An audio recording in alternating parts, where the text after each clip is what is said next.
Okay, so this is number 3. Let me just get this set up real quick. So it wants us to graph the feasible region for this system of inequalities.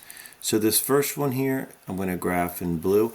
And the key here is you kind of want to graph them on a separate sheet of paper and then just transfer the final overlapping section.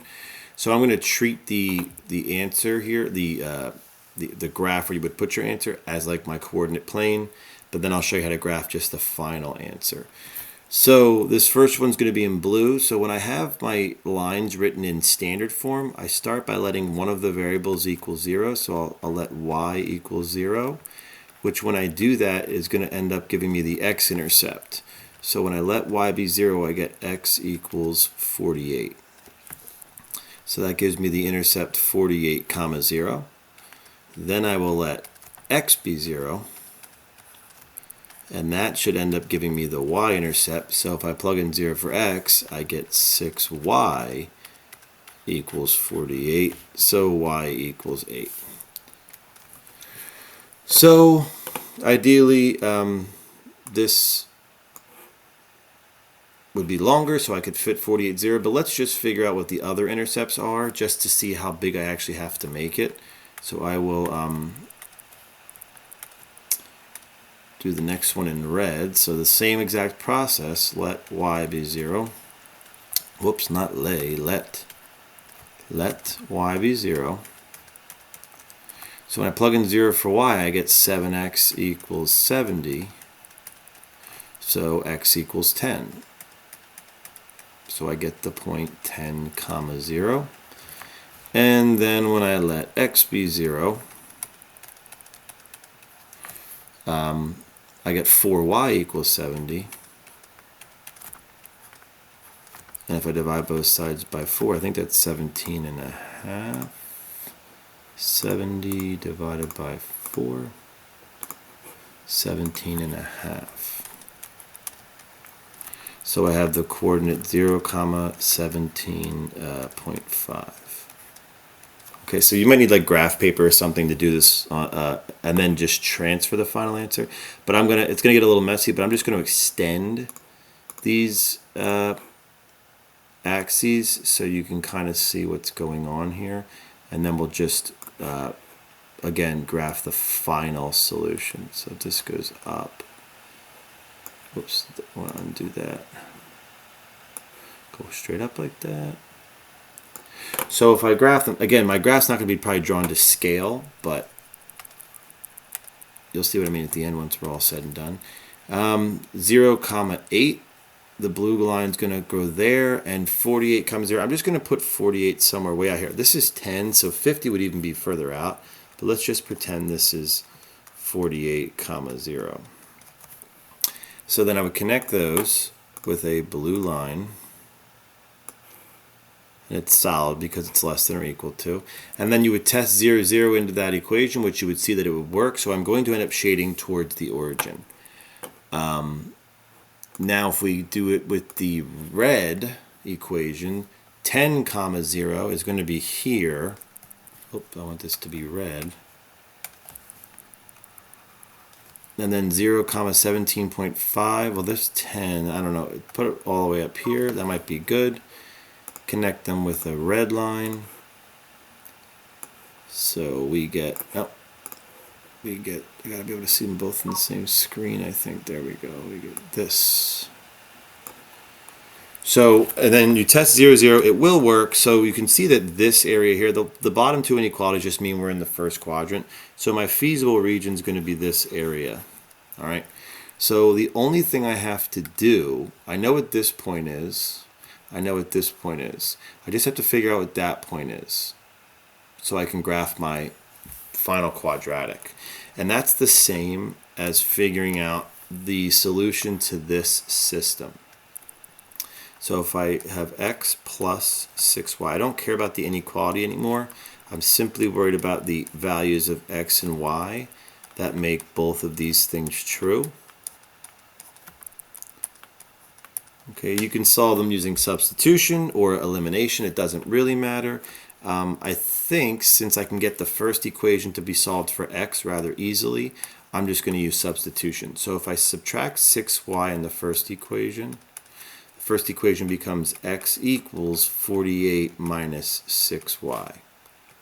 So then I can simply rewrite the second equation, hopefully this doesn't get too messy, as 7x, but it's going to be 48 minus 6y plus 4y equals 70. Distributing the 7, that's going to be 7, that's 28 plus 56, that's 336, is that?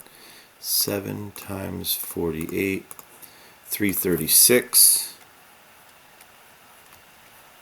Minus 42y, 7 times 6, plus 4y equals 70. Combining like terms, I get 336 minus 38y equals 70. Get the 38y by itself. I'm going to subtract 36 from both sides, so I get 336 from both sides. I get negative 38 y equals 266.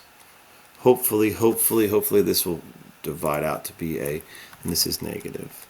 This will divide out to be a whole number, 266 divided by 38. And we get 7. Well, that's nice. So y equals 7. Again, you can tell we're a little off here. My y value should have been 7, so we should have been up here. So then I can figure out what x is by plugging it back into either equation. If I plug it into the first equation, I get x plus 6 times 7, x plus 42 equals 48, so x is 6. So this point here should have actually been right there, 6 comma 7. So now the final way to graph this would just to be graphing this quadratic. I'm sorry, this quadrilateral from here to here, here to here, here to here, and here to here. So if I go back, this is again, I think, question 3. It's going to be from 0, 8 to 6, 7 to 10, 0. 0, 8. So we'll start at the origin, 0, 0 to 0, 8 to 6, 7 to 10, 0, and back. And once I complete it, it'll shade it in, and then you can check, and that's the same thing they got. Okay. It is annoying that they don't give you enough space to just graph it on here. You have to like kind of do it separately and then transfer your final answer. And we're going to do the same thing here as well. So I will do the first equation in blue again.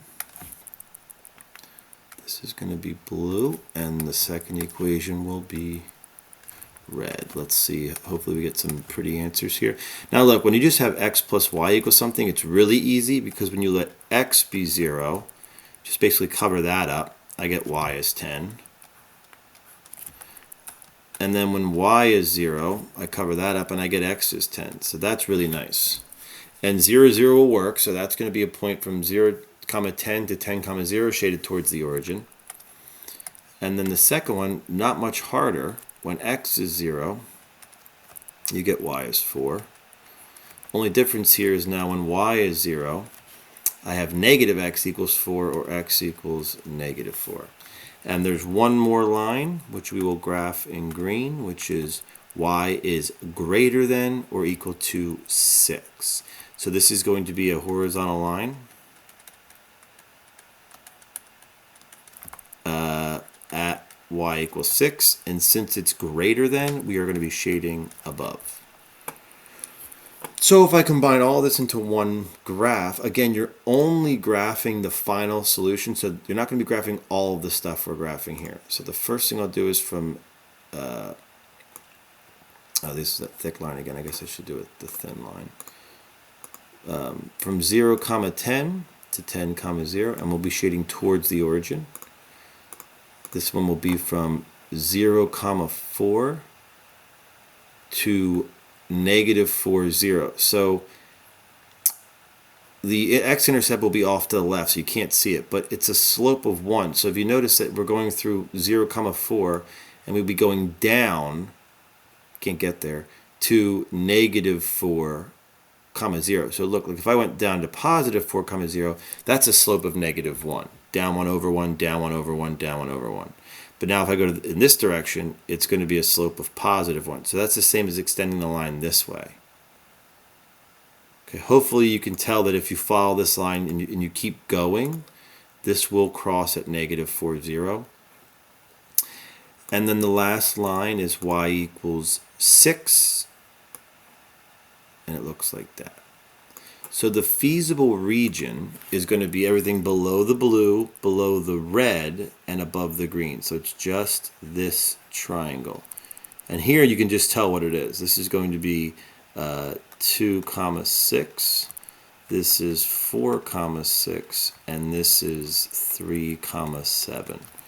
So I will just transfer just the triangle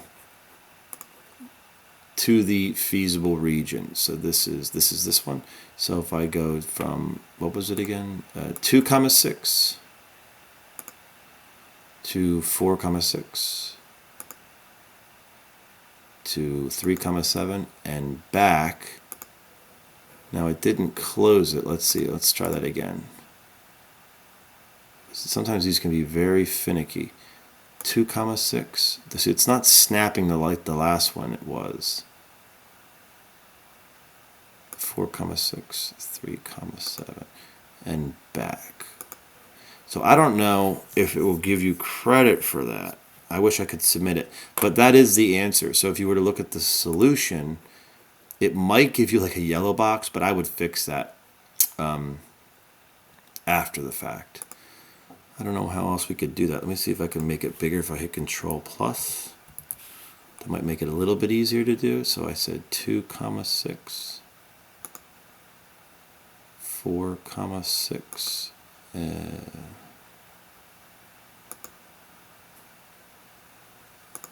Yep, that's as best as you can do.